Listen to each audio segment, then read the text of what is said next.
இந்தியாவோட தேசிய பாடலான வந்தே மாதரம் இயற்றப்பட்டு 150 ஆண்டுகளை நிறைவு செஞ்சிருக்கு. இதை கொண்டாடுற விதமா வந்தே மாதரம் பாடலினுடைய வரலாறு தொடர்பா நாடாளுமன்றத்தில் திங்கட்கிழமை அதாவது டிசம்பர் 8 சிறப்பு விவாதத்தை தொடங்கி வச்சாரு பிரதமர் நரேந்திர மோடி அவர்கள். தொடர்ந்து மோடி அவர்கள் காங்கிரஸ் மற்றும் முன்னாள் பிரதமர் ஜவஹர்லால் நேருவை கடுமையா விமர்சனம் செஞ்சார். முஸ்லீம் லீகுக்கு காங்கிரஸ் அடிபணிஞ்சிருச்சு, தேசிய பாடலை துண்டு துண்டா பிரிச்சிடுச்சு அப்படின்னு அவர் தரப்புல குற்றஞ்சாட்டப்பட்டுச்சு. வந்தே மாதரம் பாடலை முஸ்லீம் லீக் கட்சி எதிர்த்தது இஸ்லாமியர்களை இந்த பாடல் எரிச்சலடைய செய்யலாம்னோ நேரு நினைச்சதுனால தான் வந்தே மாதரம் பாடலை தேசிய கீதமா ஆக்கலனோ விமர்சனம் செஞ்சார். அது மட்டும் இல்ல, காங்கிரஸ் தன்னோட சமாதான அரசியலுக்காக தேசிய பாடல்ல இருந்து சில சரணங்களையும் நீக்கியதா குற்றஞ்சாட்டியிருந்தார். இதுதான் உண்மையா? நேரு ஏன் வந்தே மாதரம் பாடல இந்தியாவினுடைய தேசிய கீதமா தேர்வு செய்யல? ஏன் சில வரிகள் தேசிய பாடல்ல இருந்து நீக்கப்பட்டுச்சு அப்படிங்கறத பத்திலாம் நாம இப்ப தெரிஞ்சுக்கலாம். முதல்ல வந்தே மாதரம் பாடலினுடைய தோற்றம் பத்தி ஒரு முறை நம்ம மறுபடியும் நினைவுபடுத்திக்கலாமா? இந்திய சுதந்திர போராட்டத்தினப்ப காஷ்மீர்ல இருந்து குமரி வரைக்கும் எல்லா இந்திய மக்களையும் நாட்டின் சுதந்திரத்திற்கு போராட உணர்ச்சி பூர்வமா ஒன்றிணைத்த முழக்கம் தான் வந்தே மாதரம். இது வங்காள கவிஞர் அதாவது சுந்தர் சட்டர்ஜி அப்படிங்கிறவரால இயற்றப்பட்டு 1882 வருடத்திய ஆனந்த மடம் அப்படிங்கிற நாவல்லையும் சேர்க்கப்பட்டுச்சு. ஜாது பட்டா அப்படின்னு அழைக்கப்பட்ட ஜாதுநாத் பட்டாச்சாரியா இவர் தான் இந்த பாடலுக்கு முதலா இசையும் அமைச்சார். இந்த பாடலுடைய முதல் 2 பத்திகள் இந்தியாவினுடைய தேசிய பாடலா ஜனவரி 24, 1950 இந்த வருஷம்தான் அங்கீகரிக்கப்பட்டுச்சு. இந்தியாவை ஒரு தாயா உருவகப்படுத்தி அவங்களுக்கு பக்தி, பணிவு, மரியாதையோட கூடிய வணக்கத்தை தெரிவிக்கிற விதமா வந்தே மாதரம் அதாவது தாயே உனக்கு எங்கள் வணக்கம் அப்படின்னு நாம முழக்கமிடுறோம். சரியே நேரு வந்தே மாதரம் பாடலை தேசிய கீதமா தேர்வு செய்யல அப்படிங்கறத பத்தி பார்க்கலாமா? ஆகஸ்ட் 15, 1947 இந்தியாவினுடைய முதல் தலைமை அமைச்சரா பொறுப்பேற்றாங்க ஜவஹர்லால் நேரு. அதற்கப்புறம் தான் வந்தே மாதரம் பாடலை நாட்டினுடைய தேசிய கீதமா ஏற்றுக்கொள்ள நான் விரும்பல அப்படின்னும் அதுக்கு பதிலா ரவீந்திரநாத் தாக்கூரனுடைய ஜனகணமன பாடலை இந்தியாவினுடைய தேசிய கீதமாகவும் வந்தே மாதரம் பாடலை தேசிய பாடலாகவும் விரும்புறதா இந்தியாவினுடைய முதல் பிரதமரான நேரு சொல்லியிருந்தார். மே 21, 1948 அன்னைக்கு நடந்த அமைச்சரவை குறிப்பில் நேரு தான் ஏன் ஜனகணமன பாடலை தேசிய கீதமா தேர்வு செஞ்சேன் அப்படிங்கிற காரணத்தையும் விளக்கியிருந்தார். சுதந்திர போராட்ட வீரர்களுக்கான பேரணியா வாசிக்கிறப்ப வந்தே மாதரம் இசைக்குழுக்கள் மற்றும் இசைக்குழுக்களால அடிக்கடி வாசிக்க எளிதான இசையா இல்லை. ஒரு தேசிய கீதம் அப்படிங்கிறது நிச்சயமா ஒரு வார்த்தை வடிவம் பெற்றது.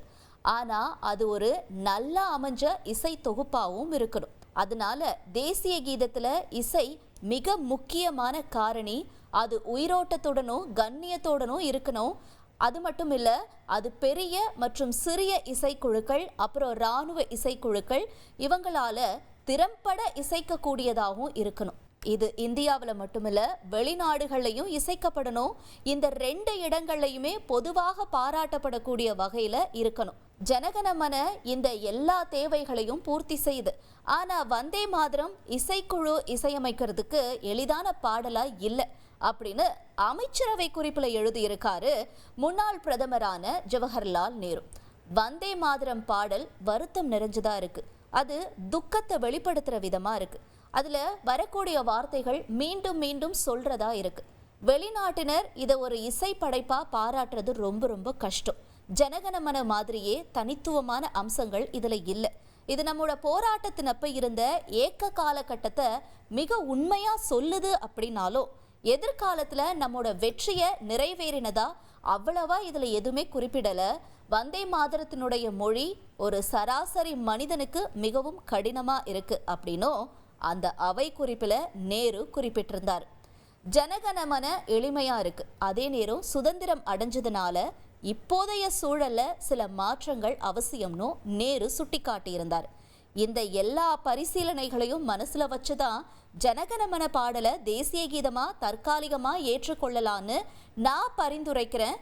இது எல்லா பொருத்தமான சந்தர்ப்பங்களிலும் இசைக்கப்படணும் அப்படின்னும் நேரு சொல்லியிருக்கார். இது மட்டும் இல்ல, 1948 வருஷத்துலயும் தன்னோட அமைச்சரவையில அமைச்சரா இருந்த சியாமா பிரசாத் முகர்ஜிக்கு எழுதிய கடிதத்திலையும் இதையே தான் முன்னிறுத்தி எழுதியிருக்காரு முதல் பிரதமரா இருந்த ஜவஹர்லால் நேரு. முக்கியமா இசைக்குழுவோட இசை அமைக்கிறதுக்கு பொருந்தாததுனால தான் வந்தே மாதரத்தை தேசிய கீதமா தேர்ந்தெடுக்க நேரு விரும்பலன்னு சொல்லப்படுது. இருந்தாலும் வந்தே மாதரம் நமது முழு தேசிய போராட்டத்துடனும் நெருக்கமா இணைக்கப்பட்டிருக்கு அப்படிங்கிறது தான் உண்மை. மேலும் நாம எல்லாரும் அதனோட உணர்வு பூர்வமா இணைந்திருக்கிறோம், தொடர்ந்து இணைந்திருப்போம். ஆனா எப்படி இருந்தாலும் அது ஒரு பிரபலமான தேசிய பாடலா இருக்கும். ஆனா சுதந்திரத்திற்கான கடுமையான ஏக்கத்தை குறிக்கிற ஒரு பாடல் சுதந்திரத்தை அடையிறது மட்டும் இல்ல, அதோட பொருந்தக்கூடிய பாடலா இருக்க வேண்டிய அவசியம் இல்லைன்னு தான் நான் தனிப்பட்ட முறையில நினைக்கிறேன். ஜனகணமன பாடல் வெற்றி மற்றும் நிறைவினுடைய ஒரு அம்சங்களை கொண்டிருக்கு. ஆனா முக்கியமா நாம கருத்துல கொள்ள வேண்டியது இசைதான் அப்படின்னு அழுத்தமா சொல்லியிருக்காரு நேரு. ஆனா நேருவினுடைய விருப்பமான ஜனகணமன பாடலை தேசிய கீதமா ஏத்துக்கிறதுக்கு கடுமையான எதிர்வினைகள் எழுந்திருக்கு. அது மட்டுமல்ல, அரசாங்கம் ஒரு பத்திரிகை அறிக்கையை வெளியிடணும்னு பாரதிய ஜன சங்கத்தை தொடங்கிய முகர்ஜியும் கடிதம் எழுதியிருந்தாராம். இந்த கடிதத்துக்கு பதில் கடிதமும் எழுதியிருக்காரு ஜவஹர்லால் நேரு. இதுல எந்த தவறான புரிதலும் இல்ல. அரசியலமைப்பு சபையால இறுதி முடிவு எடுக்கப்படுற வரைக்கும் ஜனகணமன பாடலை தான் அதிகாரப்பூர்வமா ஒரு கீதமா பயன்படுத்தணும் அப்படிங்கறதா எங்களோட முடிவுன்னு முகர்ஜியோட கடிதத்துக்கு பதில் கடிதம் அனுப்பியிருக்காரு நேரு. ஜனகணமன பாடலை தேசிய கீதமா கருதுற மாதிரி மாகாண நிர்வாகங்களுக்கு அரசாங்கம் சொல்லுச்சா என்ன அப்படின்னு அப்போதைய முக்கிய அரசியல் தலைவர்கள ஒருத்தரா இருந்த வி.சி. கேசவராவினுடைய கேள்வி எழுந்திருக்கு. அதற்கு நேரு என்ன பதில் அளிச்சாரு தெரியுமா? தாக்கூரினுடைய பாடல் இசைக்குழுக்களுக்கு ரொம்ப பொருத்தமா இருக்கு அப்படின்னு சொல்லி. அதே மாதிரி மேற்கு வங்கத்தினுடைய முதல்வரான காங்கிரஸ் தலைவர் பி.சி. ராய் என்ன சொல்லியிருந்தார்னா, அவரும் அவரோட அரசாங்கமும் வந்தே மாதரத்து பாடலை தான் விரும்புறதா சொல்லி இருந்திருக்காங்க. வந்தே மாதரம் அப்புறம் ஜனகணமன இது ரெண்டுத்துக்கும் இடையில ஏதோ ஒரு வகையான வாக்குவாதம் எழுந்திருக்கிறது துரதிருஷ்டவசமானதுன்னு சொல்லியிருக்காரு ஜவஹர்லால் நேரு. வந்தே மாதரம் அப்படிங்கிறது இந்தியாவினுடைய முதன்மையான தேசிய பாடல். இது ஒரு சிறந்த வரலாற்று பாரம்பரியத்தை கொண்டிருக்கு. நம்மோட சுதந்திர போராட்டத்தோட நெருக்கமா இணைக்கப்பட்டிருக்கு. அந்த நிலையை அது தக்க வச்சுட்டு தான் இருக்கு.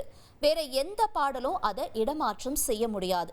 அது போராட்டத்தினப்ப இருந்த ஆர்வத்தையும் தீவிரத்தையும் பிரதிபலிக்குது. ஆனா அதே நேரம் ஜனகணமன பாடல் மிகவும் தனித்துவமா இருக்கு. இந்த கோரிக்கையை அரசியலமைப்பு சபை பரிசீலிக்கணும். அதே நேரம் முடிவெடுக்க அரசியலமைப்பு சபைக்கு உரிமை இருக்கணும். முற்றிலும் புதிய பாடல் இல்லனா இசை கிடைச்சா நாம அது தொடர்பா முடிவெடுக்கலாம் அப்படின்னு நேரு சொல்லியிருந்திருக்காரு. இது இப்படி இருக்க, சுருக்கப்பட்ட பதிப்பை தேசிய பாடலா ஏற்றுக்கொண்டதன் மூலமா பிரிவினைக்கான விதைகளை விதைச்சதா பிரதமர் மோடி இப்ப நடந்த நாடாளுமன்ற வந்தே மாதரம் தொடர்பான சிறப்பு விவாதத்தின் போது குற்றஞ்சாட்டியிருந்தார். முதல்ல வந்தே மாதரம் பிரிக்கப்பட்டுச்சு, அப்புறம் நாடு பிரிக்கப்பட்டுச்சு, வந்தே மாதரம் பாடல்கள் வரிகள் குறைக்கப்பட்டுச்சு. இது எல்லாமே உண்மையா? ஏன் குறைக்கப்பட்டுச்சு அப்படிங்கிறத பத்தி நாம பார்க்கலாம். மறைந்த வரலாற்று ஆசிரியர் பட்டாச்சாரியா 2003 வருஷம் எழுதிய வந்தே மாதரம் ஒரு பாடலின் வாழ்க்கை வரலாறு அப்படிங்கிற புத்தகத்துல விரிவா எழுதியிருக்காரு. அதாவது பிரிட்டிஷ் அரசாங்கம் 1905 மத அடிப்படையில வங்காளத்தை பிரிக்கிறதா அறிவிச்சதுக்கு அப்புறமா ஒரு பரபரப்பான அரசியல் சூழல் ஏற்படுத்தி இருக்கு இந்த பாடல். 1926 தேர்தல்கள்ல போட்டியாளர்கள் கிட்ட முஸ்லிம் லீக் மற்றும் இந்து மகாசபாவினுடைய தோற்றம், இந்தியாவினுடைய பல்வேறு பகுதிகளில் பெரும் வகுப்புவாத கலவரங்கள் எல்லாம் பதற்றமான சூழலை உருவாக்கி இருந்துச்சு. அதுல இந்த பாடல் இந்து முஸ்லிம் மோதலுக்கான பல காரணங்களை ஒன்னா மாறி இருந்தது. 1770களில் முற்பகுதியில வங்காளத்தினுடைய முஸ்லிம் ஆட்சியாளர்களுக்கு எதிராக இந்து துறவிகள் போராடிய ஃபக்கீர் சன்னியாசி கிளர்ச்சியை பத்தியும் பாடலினுடைய 6 சரணங்கள் சித்தரிச்சிருக்கு. அப்புறம் இந்த பாடல் சிலை வழிபாட்டை ஊக்குவிக்கிறதா முஸ்லிம் லீக் நம்பி இருக்காங்க. சிலை வழிபாடு இஸ்லாத்துல இல்லை அப்படிங்கிறது நமக்கு தெரியும். அது தடை செய்யப்பட்ட ஒண்ணுன்னு நமக்கு தெரியும். இஸ்லாமிய அரசியல்வாதியான முகமது அலி ஜின்னா இந்த பாடலினுடைய சில பகுதிகளை எதிர்த்தாரு. அது முஸ்லிம்கள் மீது வெறுப்பை பரப்புவதற்கான ஒரு பாடல் அப்படின்னு சொல்லி இருந்திருக்காரு. பட்டாச்சாரியாவினுடைய கூற்றுப்படி நம்ம பார்க்கும் பொழுது வந்தே மாதரம் குறித்த தன்னோட நிலைப்பாட்டை காங்கிரஸ் தெளிவுபடுத்துறது இன்றியமையாததா மாறி இருந்துச்சு. 1937 அக்டோபர்ல சுபாஷ் சந்திர போஸுக்கு எழுதிய கடிதத்துல நேரு வந்தே மாதரத்துக்கு எதிரான சீற்றம் பெரும்பாலும் வகுப்புவாதங்களால உருவாக்கப்பட்டுச்சு அப்படின்னும், இதுல ஏதோ ஒரு பொருள் இருக்கு, அதனால வகுப்புவாத மனப்பான்மை கொண்ட மக்கள் இதனால பாதிக்கப்படுறாங்க, நாம என்ன செஞ்சாலும் வகுப்புவாத உணர்வுகளுக்கு அடிப்பணைய செய்யறதா இருக்கக்கூடாதுன்னு கடிதத்துல குறிப்பிட்டு இருக்காரு. போஸ் இந்த பாடலை ஆதரிச்சாலும் வந்தே மாதரம் பாடலினுடைய பிந்தைய சரணங்கள் இருக்கக்கூடிய உணர்வுகளுக்கு அனுதாபெல்லாம் காட்ட முடியாதுன்னு தாக்கூர் சொல்லியிருக்காரு.